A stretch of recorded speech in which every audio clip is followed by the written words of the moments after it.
कहानी का नाम बदलता हुआ नक्शा।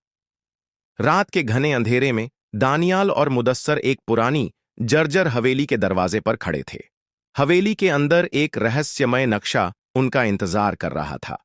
यह नक्शा हर बार अपनी दिशाएं बदलता था और इसके अंत में या तो आजादी थी या मौत। दानियाल और मुदस्सर ने अपनी बाइक एक सुनसान गली में रोकी। उनके सामने हवेली खड़ी थी, पुरानी टूटी फूटी दीवारों और जंग लगे दरवाजों के साथ। खिड़कियां धूल और जालों से ढकी थीं। भाई, ये तो किसी डरावनी फिल्म का सीन लग रहा है, मुदस्सर ने हंसते हुए कहा। दानियाल ने हवेली के बड़े से दरवाजे को घूरते हुए कहा, चल अंदर देखते हैं, लगता है जैसे ये हमें बुला रही हो। दरवाजे की हर सरसराहट और हवेली के अंदर से आती ठंडी हवा ने माहौल को और डरावना बना दिया। हवेली के अंदर घुसते ही दोनों दोस्तों को एक अजीब सी चुप्पी ने घेर लिया। दीवारों पर धूल भरी पुरानी तस्वीरें लटकी थीं और फर्श पर मोटी मिट्टी जमी थी। केंद्र में एक लकड़ी की मेज थी जिस पर एक पुराना धूल से भरा नक्शा रखा हुआ था। ये क्या है? दानियाल ने हैरानी से कहा।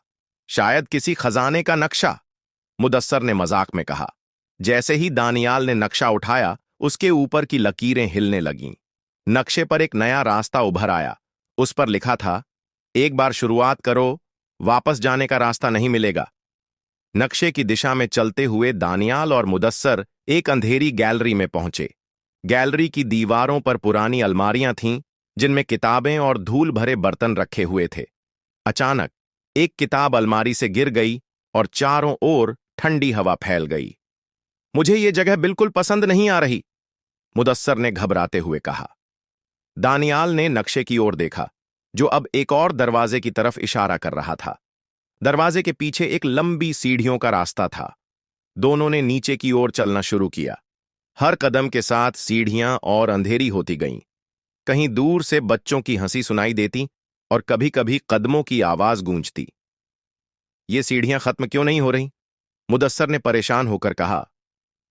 लगता है नीचे कोई बड़ा राज छिपा है, दानियाल ने जवाब दिया। नीचे पहुंचकर वे एक बड़े कमरे में पहुंचे। कमरे के बीचों बीच एक और नक्शा रखा था, लेकिन यह नक्शा खून से बना हुआ लग रहा था। दीवारों पर अजीब संकेत उकेरे हुए थे। दानियाल ने नक्शे को उठाया। तभी एक भारी आवाज गूंजी, तुम्हारे पास कोई और रास्ता नहीं है?